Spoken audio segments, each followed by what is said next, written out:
In WordPress, buried deep in the settings menu is a tiny option that will literally remove your site from Google. People mistakenly leave it turned on more often than you'd think, and now Google is adjusting the subsequent messages that show up when someone searches for your site. Before we get into that though, I'm Mickey Mellon, and this is A Brighter Web episode number 27, brought to you by all of us at Green Melon. Our goal with this podcast is to give you quick weekly insights for news, products, and ideas so we can all make the web a brighter place to be. These might be actual web tips talking about strategy, search engines, WordPress plugins, and UX, or it might be productivity ideas to help you get more done and free up your time to do great things. We also want to thank our sponsor, ClickHost.com. ClickHost provides top-rate web hosting at prices as low as $5 a month. Visit clickhost.com/ABW for an exclusive 20% off discount for listeners of A Brighter Web. Today we'll talk more about mistakenly blocking Google, sites ranking with just their IP address, sites ranking without link building, how Google treats folder structures, and much more. Let's dig in. As I mentioned at the top of the show, thousands of sites out there are mistakenly blocking Google from indexing their site, thus killing their ability to rank for anything out there. You can find this setting in your WordPress under the Settings, Reading, and the Discourage Search Engines from Indexing the Site option. Now, there's good reasons to use that. If you have a site under development, you'll want to have that box checked so Google's not indexing the development site and your live site. The problem is, if you have that set while you're developing your site, and then you push that development site live, you need to make sure to go in and uncheck that box.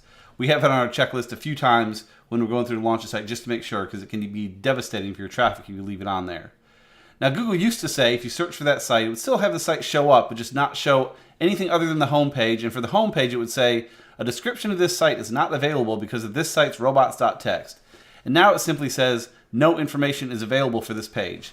In both cases, there's a link to learn more, and they get into some of the technical details of why. But if you have a WordPress site, it's that settings reading checkbox that you've probably left checked. So when you're launching a site, whether for yourself or for a client, be sure to double check that you haven't left that box checked. Another indexing issue that could come up is sometimes in development, if you make a small mistake, Google might start indexing your site based on its IP address instead of domain name. So a user asked Google, quote, "A few months ago I made a mistake switching servers and Google accidentally indexed my URLs with the IP address. It has been 5 months since I corrected the redirection, but the IP version still is indexed. Can it hurt my rankings? How can I de-index these duplicated URLs?" So Google's John Mueller replied, "If you're checking the site with a site query, you're probably seeing URLs that are already switched back. Either way, this doesn't hurt rankings. So in the end, it doesn't matter. If you happen to have made that mistake, it won't affect your rankings, and Google will eventually get it squared away. Certainly try to be careful of things like that, but not a big deal if it somehow happens to you." We've talked on this podcast before about link building and how important it is to get links back to your site, but it's possible to rank well without ever doing any link building. A user named Suraj Kumar asked, "Can a website rank on top search results without building a single backlink?" John Mueller of Google replied, "Sure, most do." While many of you that listen to this podcast have probably done some intentional link building at some point, the vast majority of websites haven't. They simply don't know to do it, and yet still many of them rank well for various phrases. So don't stop building links, but it is indeed possible to rank well without them. Google has said that URL folder structure doesn't need to match your content folder structure. So a user named Adam asked Google, what are the consequences for URL folder structure not matching content folder structure? For example, the content is linked vegetable page to recipe page, while the URL structure is vegetable recipes recipe 1. Standalone recipe pages at veg/recipes will not exist. John Mueller replied, "For Google, it doesn't really matter. URLs are primarily identifiers. Clean URL structure is generally a good practice regardless." So Google's just saying URLs mainly just so Google can match the content to a page based on URL, and they don't really look that much at how the folder structure is set up. In the end, just keep your URL short and specific to each page, and you should be fine. Google's added a short Watch Movie tab to the knowledge card for movies. So if you search for a movie in Google, you'll often get their knowledge card that shows info about the movie, such as rating, date release, duration, etc. Now they've added an option to, quote, watch movie with links and prices to watch it now for sites including YouTube, Google Play, and Vudu, whatever that one is. I suspect they'll add others over time, but just another nice little update to that Google Movie tab. Another little section Google's just updated is the flight search. So if you go to google.com/flights, you'll see a big overhaul to the look and feel of that section, and Google says they're trying to do a lot more on there to offer more ways for you to find cheaper flights and find your information more quickly. So if you have a flight coming up, go to google.com/flights and see if you can use some of the tools there to help you find a better price on your upcoming trip. Google Home has finally added support for multiple calendars. It took them way too long to support this, and actually Alexa has supported it for a while, but Google Home now supports multiple calendars. Before, if you told it, "Tell me about my day," it would only select for your one main calendar, and that's all you had. Now you can choose multiple calendars to be included, more than just two. You can check as many as you want. However, with one strange caveat that any G Suite calendars, those of you that use Google Apps, the G Suite, like we do at Green Melon, those calendars still cannot be included, which is amazing that they still can't.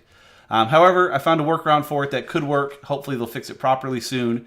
But in my case, I made a new calendar on my personal account called Work Copy, added that to have access to Google Home, then set up a tool in Zapier to copy any new events from my G Suite calendar over to that Work Copy calendar. So anytime I add one to my work calendar, or anyone adds something to my work calendar, Zapier will make a copy of that event on the Work Copy calendar. Totally an unnecessary hack, and I'm frustrated that Google has it doing that, but it does make life much better. I haven't used Google Home a lot for the tell me about my day or what's coming up stuff because it would omit all of my work stuff, and now at least I can get it in there. So it's certainly a step in the right direction, and they're doing a lot to make it better. I suspect they'll fix that shortcoming fairly soon. Related to that too is the Google Home Mini is now on sale for $29, which is an insane price. You can get that from Google's online store, Best Buy, or Target, or pretty much anywhere that you can buy Google products. They've got that for $29, so you should look into that if you've been thinking about getting one. Private blog networks are a great way to get your site penalized. So if you're not familiar with the term, a private blog network is a network of sites used to build links to a single website for the purpose of manipulating search engines. Kevin Rowe wrote a great article on Search Engine Land to explain why they're so dangerous and what some of the issues could be, but in the end, just follow best practices, and private blog networks are certainly not a best practice. And really be careful of outsourcing your link building, because sometimes people that build links for you will use private blog networks to do that, and certainly never agree to trade links with someone. If someone says, hey, let's trade links with each other, which was super popular like a decade ago, that's not good these days, and I strongly discourage you from doing that. Google's pushing their ads a bit more. They now have a create ad from the Google My Business website dashboard. So if you search for your business and you get that little dashboard that pops up in the search results, you'll now see a small little change in there where it encourages you to create an ad, and clicking that will take you to the Google AdWords Express local ad system. I haven't seen it come up myself, but you can see some screenshots from the link in our show notes.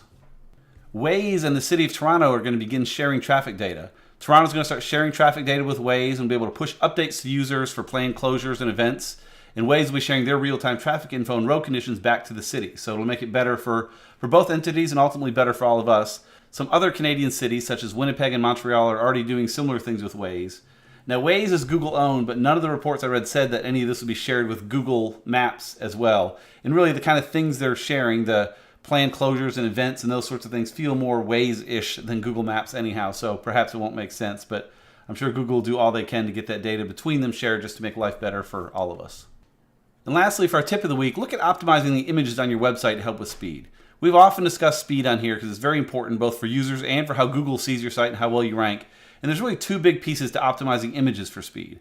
The first one is to make sure they're sized properly. If an area of your site is looking for an image that's 200 by 200, make sure it's only loading a 200 by 200 image. You can cram a much bigger image in there and it'll work just fine, but it'll be a whole lot slower loading.